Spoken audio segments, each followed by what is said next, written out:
नमस्कार, बहुत स्वागत है आपका चैत्र नवरात्र से जुड़ी हमारी इस खास पेशकश में। मैं हूं आपके साथ अवंतिका श्रीवास्तव। आजकल नवरात्रि का पावन पर्व चल रहा है। नवरात्रि के चौथे दिन मां कूष्मांडा की पूजा आराधना की जाती है। अपनी मंद हल्की हंसी द्वारा ब्रह्मांड को उत्पन्न करने के कारण इन्हें कूष्मांडा देवी के रूप में पूजा जाता है। संस्कृत भाषा में कूष्मांडा को कुम्हड़ कहते हैं। बलियों में कुम्हड़े की बलि इन्हें सर्वाधिक प्रिय है और इसी कारण से भी मां कूष्मांडा ही कहलाती हैं।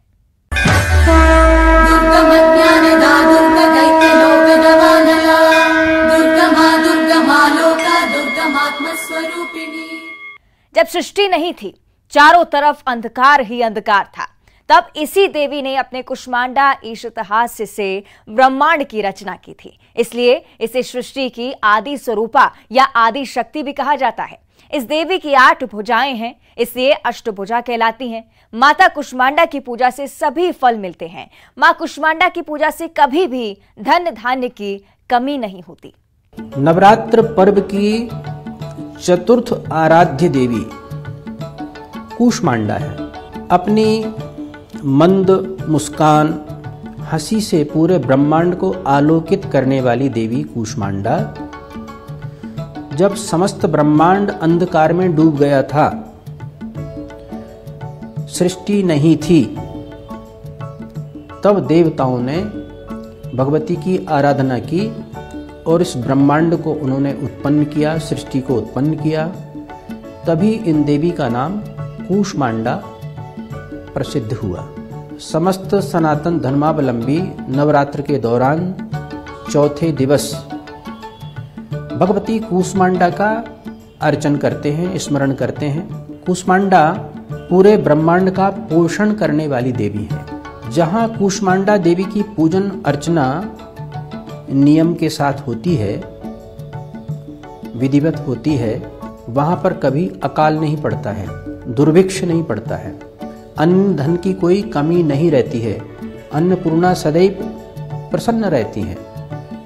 तो हमको सदगृहस्थों को, साधकों को, समस्त सनातन धर्मावलंबियों को भगवती कूष्मांडा की पूजन चतुर्थ दिवस अवश्य करना चाहिए, जिससे हमारे राष्ट्र में, घर में, परिवार में, प्रदेश में कहीं भी दुर्भिक्ष ना पड़े, अकाल ना हो, अन्न की कोई कमी ना रहे। तो विशेष रूप से कूष्मांडा की पूजा करने से अन्न धन से युक्त होता है प्राणी और वर्ष पर्यंत उसका प्रभाव रहता है। पूरे वर्ष तक उसके घर में कभी कोई अन्न की कमी नहीं रहेगी, अन्न से परिपूर्ण रहेगा। ऐसी कूष्मांडा देवी की अर्चना नियम से अवश्य करना चाहिए। आदि शक्ति का पर्व चैत्र नवरात्रि पूरे देश में धूमधाम से मनाया जा रहा है। 9 दिनों तक माता के 9 स्वरूपों की पूजा की जाती है। 52 शक्तिपीठों में से एक शक्तिपीठ दंतेवाड़ा है, जहां डंकिनी शखनी नदी के तट पर मां विराजी हैं। मां दंतेश्वरी बस्तर में घर घर पूजी जाती हैं, जो पावन धाम दंतेवाड़ा और जगदलपुर में अपने भक्तों की मनोकामनाएं पूरी करती हैं। देखिए मां दंतेश्वरी की महिमा पर हमारी खास रिपोर्ट।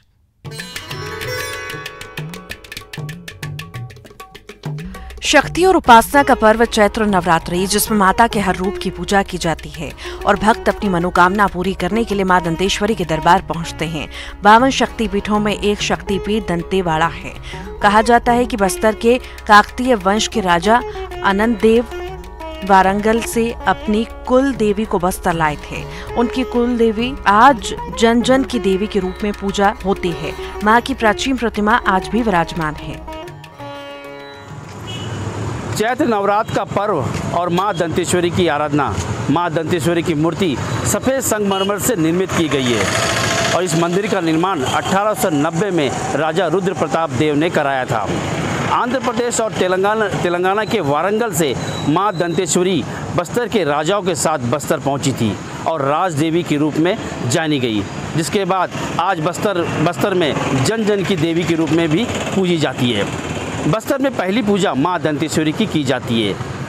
मां दंतेश्वरी की महिमा इतनी अपरंपार है कि दंतेवाड़ा शक्तिपीठ में हजारों किलोमीटर दूर 7 समंदर पार से लोग बस्तर के महाराजा ने जगदलपुर के राजमहल परिसर में मां दंतेश्वरी की सफेद संगमरमर की प्रतिमा स्थापित की थी। यहाँ हर शारदीय नवरात्रि और चैत्र नवरात्रि में मां का आशीर्वाद लेने के लिए भक्त दूर दूर से पहुंचते हैं। कहा जाता है कि सच्चे और साफ मन से जो भी मां दंतेश्वरी से कुछ मांगता है, माता उसकी इच्छा पूरी करती है। छत्तीसगढ़ में एकमात्र शक्तिपीठ है जिसका नाम है दंतेश्वरी शक्तिपीठ। इस बात की पुष्टि गीता प्रेस गोरखपुर द्वारा प्रकाशित शक्तिपीठों के विवरण में भी दिया गया है। इस बात का उल्लेख किया गया है कि भगवान शिव ने जब सती के शरीर को अपने कंधे पर रखकर जब वो तांडव कर रहे थे, तो भगवान विष्णु से माता सती के शरीर को काट कर जहाँ जहाँ गिराया गया वो शक्तिपीठ कहलाया। ये पौराणिक मान्यता है कि माता सती का दांत डंकनी और शंखनी नदी के संगम के मध्य गिरा था। इस कारण वह स्थल हजारों साल तक दंतेवाड़ा के नाम से चर्चित हुआ, जिसे आज हम लोग दंतेवाड़ा कहते हैं। दंतेवाड़ा और जगदलपुर में विराजी मां दंतेश्वरी के प्रति लोगों की प्रगाढ़ आस्था है। नवरात्रि में हर साल मां दंतेश्वरी के दरबार में श्रद्धालु अपनी मनोकामनाएं लिए असंख्य ज्योत प्रज्वलित करते हैं। बस्तर के महाराजाओं की इष्ट देवी के रूप में विराजी मां आज राज्य देवी के रूप में भी जानी जाती हैं। सन 1890 में जगदलपुर में स्थापित मंदिर का निर्माण राजा रुद्र प्रताप ने करवाया था। तब से लेकर आज तक मां दंतेश्वरी यहीं अपने भक्तों को दर्शन देती हैं। चैत्र नवरात्र और शारदीय नवरात्र में देवी के माई दंतेश्वरी का एक जो स्वरूप है वो दुर्गा का, देवी दुर्गा के होने के कारण में उनको यह मान्यता प्राप्त है कि शारदीय नवरात्र में भी और चैत्र नवरात्र में भी सामान्य देवियों की जिस तरह आराधना पूजा होती है उस तरह इसकी भी पूजा की जाती है। तो अगर हम देखें तो इसका जो मूल मंदिर है वो दंतेवाड़ा में है और समय समय पर राजधानी स्थानांतरित होने के कारण उनकी कुल देवी भी अलग अलग जहाँ भी राजधानी रही वहाँ वो स्थापित होती रहीं, वहाँ पूजित होती रहीं। 1772 में बस्तर से जगदलपुर राजधानी होने के बाद राज परिवार के ये जो देवी हैं उन्हें राजमहल के परिसर में ही स्थापित किया गया। माँ दंतेश्वरी हमारी आदिशक्ति आराध्य देवी है, ग्राम देवी है और काकती वंशजों ने के राजाओं ने यहाँ पर उनके आराध्य पर यहाँ पर पहुँचे थे। उनकी ये शक्तिपीठ है और उन्हीं की आराधना पे और उनकी ही आराध्य शक्ति से यहाँ के लोग पुलकित हैं और विकसित हैं और सर्व मनोकामनाएं और कभी भी वो महारोगों से कभी भी ग्रसित नहीं हुआ अनादिकाल से इस देवी की महाकृपा। चैत्र नवरात्रि में हर दिन मां दंतेश्वरी की आराधना विशेष रूप में की जाती है। नवरात्रि के 6वें दिन कात्यायनी देवी की पूजा की जाती है। इस दिन माता को उनका प्रिय भोग चढ़ाकर उनसे आशीर्वाद लिया जाता है। मंदिर के प्रधान पुजारी का कहना है कि नवरात्रि के 6वें दिन भोर में विशेष आरती कर मां को श्रृंगार चढ़ाया जाता है और माता का आवाहन कर उनका आशीर्वाद लिया जाता है। हमारे हिंदू धर्म के अनुसार नव वर्ष की शुभकामनाएं के लिए लोग बाग हमारा मनोकामना पूर्ण है, घर में सुख शांति समझने के लिए लोग दर्शन करने आते हैं और उसके साथ ही नवरात्र में 9 दिन उपवास करते हैं कि हमारा जो मनोकामना पूर्ण, जो हमारे घर में सुख शांति रहे, हमारे बाल बच्चे की शादी विवाह हो जाए, किसी की नौकरी लग जाए, घर में हमारी जो जिस तरह का हमारे परेशानी उसकी शांति रहने के लिए लोग बाग 9 दिन उपवास करते हैं, पूजा पाठ करते हैं, ज्योत जलाते हैं और प्रतिपदा से लेकर 9वीं तिथि तक लोग दर्शन करने आते हैं। दूर दूर से आते हैं, बाहर से भी आते हैं जिसको श्रद्धा रहता है। और उसके साथ साथ कि 6वां दिन तो कात्यायनी देवी का पूजा होता है। हर दिन प्रतिपदा से लेकर 9वीं तक हर देवी के रूप में उसका पूजा किया जाता है। पूरे देश में आदिशक्ति की पूजा की जा रही है तो वहीं बस्तर में जन जन की देवी मां दंतेश्वरी की आराधना की जा रही है। मां के दरबार में देश प्रदेश विदेश से हजारों की संख्या में श्रद्धालु पहुंचते हैं, अपनी मनोकामना पूरी करने के लिए दीप प्रज्वलित करते हैं और मां दंतेश्वरी से प्रार्थना करते हैं कि मां हम सब पर आपकी कृपा बनी रहे। बस्तर शिव और शक्ति का उपासक रहा है। यह शक्ति की पूजा प्रधानता से की जाती है। कहा भी जाता है कि शक्ति के बिना शिव अधूरे भी हैं। इस चैत्र नवरात्र में मां आदिशक्ति देवी दुर्गा की पूजा अनेकों रूपों में की जाती है। जन जन की देवी कहलाने वाली मां दंतेश्वरी की पूजा भी हर दिन विशेष रूप से की जाती है। चैत्र नवरात्र के प्रथम दिन से लेकर 9वें दिन तक दूर दराज से भक्त माता की दर्शन करने के लिए लंबी लंबी कतारों में खड़े होकर माता के दर्शन के लिए इंतज़ार करते हैं। हाथों में फूल, अगरबत्ती, नारियल और चुनरी लेके पहुंचते हैं और माँ को चढ़ावा करते हैं। कहा जाता है कि इस चैत्र नवरात्र में माता के दर्शन करने और उनको आह्वान करने से सभी मनोकामनाएं पूरी भी हो जाती है। दूर दराज से पहुँचे भक्त माता के दर्शन कर उनसे आशीर्वाद लेते हैं और माता भी सभी भक्तों की मनोकामनाएं पूरी भी करती है। श्रीनिवास नायडू, न्यूज़ 18 बस्तर। रतनगढ़ वाली माता का नाम पूरे भारत में प्रसिद्ध है। ये मंदिर दतिया से 55 किलोमीटर दूर और झांसी से 70 किलोमीटर दूर सिंध नदी के किनारे पर स्थित है। इस मंदिर का निर्माण कई सालों पहले हुआ था। इस मंदिर का संबंध छत्रपति शिवाजी के जीवन से भी जुड़ा हुआ है। साथ ही कई पौराणिक मान्यताएं भी इस मंदिर से जुड़ी हुई हैं।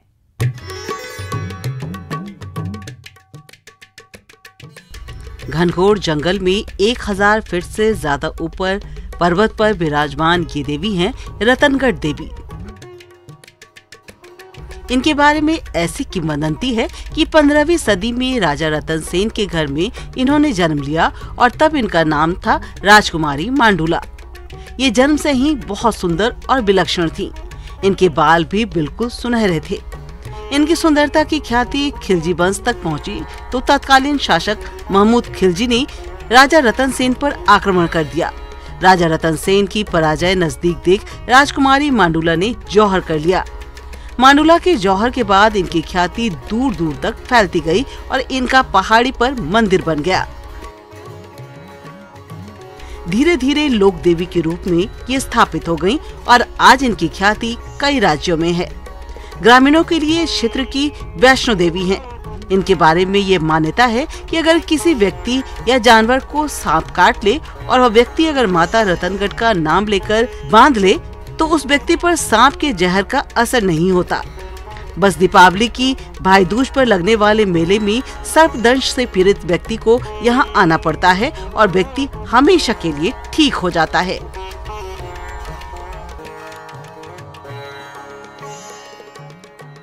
रतनगढ़ दतिया का सुप्रसिद्ध तीर्थ स्थल है, जहाँ पर लाखों की संख्या में लोग आते हैं। होली की दोज पे भी आएंगे, दीपावली की दोज पर भी आते हैं और 9 देवियों भी आते हैं। इसकी कथा ये है, इसकी कहानी कि राजा रतन सेन थे जिनकी पुत्री थी देवी मांडुला। तो राजा रतन सेन के राज्य पर महमूद खिलजी ने आक्रमण किया और वह देवी मांडुला को पथभ्रष्ट करना चाहता था। इससे बचने के लिए उन्होंने आत्मदाह किया, जिसको जौहर बोलते हैं। उनके भाई थे कुंवर देव, उन्होंने कुंवर देव ने लड़ते लड़ते महमूद खिलजी से वीरगति प्राप्त की। तो वहाँ पर जो देवी हैं वो मांडुला देवी हैं, जो अब लोक देवी के रूप में प्रसिद्ध हैं और जो सर्पदंश के मरीज होते हैं उनके नाम का बंद लगा देते हैं और वो होली दीपावली की दोज के साथ साथ 9 देवियों में वहाँ पर पहुँचते हैं। हालांकि पूरे साल लोग पहुँचते हैं वहाँ पर। इसके साथ साथ कुंवर देव जो है वो लोक देवता के रूप में स्थापित हैं। उसके बाद शिवाजी के गुरु समर्थ रामदास जी भी वहाँ रहे। ऐसे बहुत सारे कथाएं हैं जो रतनगढ़ से जुड़ी हुई हैं और दतिया की पहचान रतनगढ़ देवी से भी मानी जाती है। रतनगढ़ देवी की प्रसिद्धि सर्पदंश से पीड़ित व्यक्ति को सांप के जहर से बचाने के लिए तो ख्याति है ही, साथ ही साथ मां रतनगढ़ की देवी श्रद्धालुओं की हर मनोकामना पूरी करने के लिए भी प्रसिद्ध है। मान्यता है कि यदि किसी के पास खुद का घर नहीं है और यदि वह माता रतनगढ़ से प्रार्थना करे तो देवी साल भर में उसकी मुराद पूरी कर देती हैं। मनोकामनाएं पूरी होती हैं। अपने जो लेके जाए माता है, माता तो सबकी रहती जगत माता। तो माँ के सामने कोई भी इच्छा बच्चे लेके जाएं तो अपने मन में रखो। मन से रखने से ही माँ आपका जो है मतलब पहचान लेती है मन की भावना और आपको आशीर्वाद मिलता है माता का। ये है तो वहाँ तो साक्षात विराजी हुई हैं। वो जो भी मनोकामना आप यहाँ से मांगोगे या मन में घर से या कहीं से भी, वो आदमी की पूरी होती है। लाखों करोड़ों लोग जा रहे हैं, आ रहे हैं वहाँ पे और बहुत ही भव्य मेला भरता है सोमवार के दिन। और जो सर्प वगैरह काटते हैं उनके लिए भी मनोकामना पूरी होती है। वहाँ पर सब श्रद्धालु आराम से स्वस्थ होकर जाते हैं। सर्पदंश से मुक्ति दिलाने, स्वयं का घर का सपना पूरा करने जैसी अद्भुत विशेषताओं के कारण माता रतनगढ़ देवी की ख्याति सैकड़ों किलोमीटर दूर तक फैली है। खासकर ग्रामीण क्षेत्रों में देवी के प्रति ग्रामीण में अटूट आस्था है और लोग इन्हें इस क्षेत्र की वैष्णो देवी मानते हैं। यही कारण है कि जितने लोग नवरात्रि में किसी शक्ति पीठ पर नहीं पहुंचते, उससे कई गुना ज्यादा श्रद्धालु यहां पहुंचते हैं। नवरात्र में तो रोजाना 1 लाख से ज्यादा श्रद्धालु यहां पहुंचते हैं। Bureau report, news 18, Datia. देश और दुनिया में मां पीताम्बरा की महिमा विख्यात है। दतिया के पीताम्बरा पीठ में विराजी मां बगलामुखी देवी के बारे में सभी लोग जानते हैं, लेकिन इसी पीठ में मां का एक और रूप भी विराजमान है जिसके बारे में कम ही लोगों को पता है। ये है मां धूमावती का विग्रह और माई के दर्शन केवल उनकी आरती के समय ही किए जा सकते हैं। क्या है मां धूमावती की महिमा, आइए जानते हैं।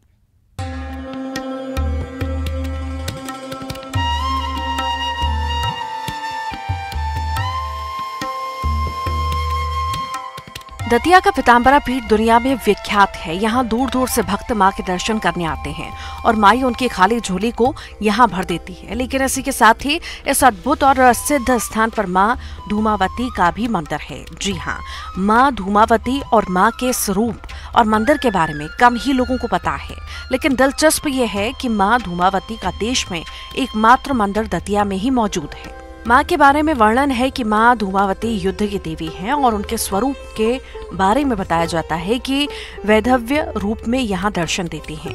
दरअसल माई की यहाँ स्थापना के पीछे भी एक बड़ी घटना है। भारत और चीन के बीच जब युद्ध चल रहा था और भारत की सेना कमजोर पड़ती जा रही थी, तब इस पीठ के संस्थापक स्वामी जी महाराज ने यहाँ माँ धूमावती की स्थापना की थी। उन्होंने यहाँ देश भर के पंडितों को बुलाकर अनुष्ठान शुरू किया और इसे चमत्कार ही कहा जा सकता है कि जैसे ही यहाँ पूर्णाहुति हुई, उसी दिन चीन ने एक तरफा युद्ध विराम की घोषणा कर दी। धूमावती माई 10 महाविद्याओं में ज्येष्ठा है। इन्हें ज्येष्ठा भी कहा जाता है। जो अपने माने भूखी माई भी कहा जाता है, जो अपने पति को स्वयं भक्षण कर लिया था उन्होंने, और फिर धुआं के माध्यम से शिव जी को उपस्थित किया था, इसलिए इन्हें धूमावती माई कहा जाता है। और जो भी यहाँ पर आता है, शनिवार को दर्शन करता है तो उसकी मनोकामना अवश्य पूरी होती है। स्वामी जी महाराज ने यहाँ पर जब भारत और चीन का युद्ध हुआ था, तब उनकी स्थापना करवाई थी और यहाँ पर यज्ञ भी हुआ था। उस यज्ञ में चीन की सेना आपस में लड़कर और वापस हो गई। बता दें कि माई का दूसरा नाम भूखी माई भी है। पुराणों में ये उल्लेख है कि शीघ्र क्रोधित होने वाली इस महाविद्याओं में से एक माँ धूमावती को जब भूख लगी तो इन्होंने अपने पति भगवान शंकर को निगल लिया और जब इन्हें अपनी गलती का एहसास हुआ तो धुएं के रूप में बाहर निकला। तब से इनका नाम धूमावती पड़ गया। पति को निगल जाने के कारण ये विधवा स्वरूप में है कि 10 महाविद्याओं में से सबसे बड़ी है। माई की सवारी का ज्ञानी कौआ बताया गया है। शनिवार को मेला लगता है, विशेष तौर से शनिवार को उनके दर्शन होते हैं और बाकी दिनों में पूजा टाइम के लिए खुले जाते हैं। शनिवार को कुछ ज़्यादा समय के लिए खुले जाता है। क्या कारण है शनिवार को? शनिवार को बस वजह है कि विशेष उनका जो है शनिवार दिन है और यहाँ शनिवार को मेला लगता है। उनकी स्थापना भी शनिवार को लक्ष्मी स्वरूप में मंदिर, हाँ लक्ष्मी स्वरूप है और इसलिए विशेष शनिवार है। धूमावती देवी शत्रु सहारक देवी है, इसीलिए राजनीति के शत्रुओं पर विजय पाने के लिए राजनेता तो यहाँ आते ही हैं। आम श्रद्धालुओं का भी शनिवार और नवरात्रि में तांता लगा रहता है। सबसे ज्यादा खास बात यह है कि माता धूमावती को तीखे और नमकीन पदार्थों का भोग लगाया जाता है और यहाँ उनके विधवा स्वरूप में होने के कारण सुहागिन महिलाओं को माता के दर्शन करना वर्जित है। की अनुभूति भाई साहब, इसकी कुछ व्याख्या नहीं कर सकते हैं। इतना अच्छा दिव्य दरबार है माई का, जो यहाँ आता है वो खाली हाथ नहीं जाता माई के दर से। कभी भी आज तक कोई खाली हाथ न गया है। और माई के यहाँ शनिवार के दिन देशों से आदमी आते हैं, देश विदेश से भी आदमी माई के दर्शन करने के लिए आते हैं यहाँ पे। और यहाँ दर्शन करने के बाद एक अलग सा महसूस होता है थोड़ा सा, जो एक माई की कृपा ऐसी यहाँ पे कि जो आता है कभी निराश होकर नहीं जाता माई के यहाँ से। जी भैया, ये माई के यहाँ का मतलब कुछ कहना असंभव है यहाँ के लिए। ऐसी मान्यता है कि धूमावती माई शनिवार को लक्ष्मी स्वरूप में आ जाती हैं। शनिवार को इनके दर्शन करने मात्र से ही हर मनोकामना पूर्ण होती है। धूमावती माई ब्रह्मांड की सबसे क्रोध करने वाली देवी हैं और विधवा स्वरूप में विराजमान हैं। लेकिन इन पर शिव जी के प्रसन्न होने और उसके बाद मिले वरदान के बाद धूमावती माई शनिवार को लक्ष्मी स्वरूप में आ जाती हैं और इनके दर्शन मात्र से मानव का कल्याण हो जाता है। अशोक शर्मा, न्यूज़ 18 दतिया। और इसी के साथ हमारी आज की इस खास पेशकश में इतना ही। आप बने रहिए न्यूज़ 18 के साथ।